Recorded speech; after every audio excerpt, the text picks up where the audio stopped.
about this? Pinuputukan kami dito. Okay, so si Senator Loren at si Senator Piag finally got in touch with the NBI director. They're here in the room. We have to turn off the lights dahil may putukan na nangyayari. Si Senator Pia and si Senator Loren called the NBI director. He said wala daw sila dito dahil pinaalis daw nila dito. So he said, please find out what's happening kasi nagpuputukan. Sabi niya walang magagawa kasi pinaalis. And then he started saying, wag kami magtaas ng boses. What will you do, Director, kung may putukan na at lahat ng staff mo naka-vest na lahat and hindi malaman mangyayari? What would you do? Hindi ba dapat ang sagot mo, ma'am, sir, I'll go there, I'll make sure you'll help?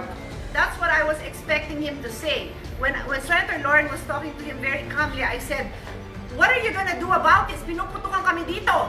Sabi niya, hindi kami makalapit, pinalis niyo kami dyan. Sabi ko, well then do your job, make us safe, this is not good.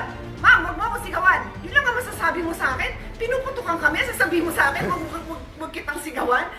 I'll give everyone context. 4 senators got tips 30 minutes ago while we were talking na umalis na dito kasi may mangyayari.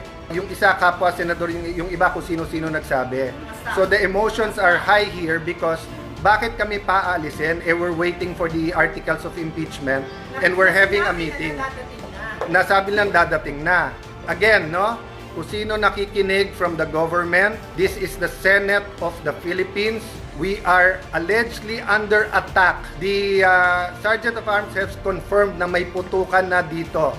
So please, kung sinong nanonood, sinong nakikinig, we expect yung tawagan namin would understand the emotions here and will say we'll do something about it. So the rest, turn off the lights, stay low. Kung may active shooters, follow the protocols.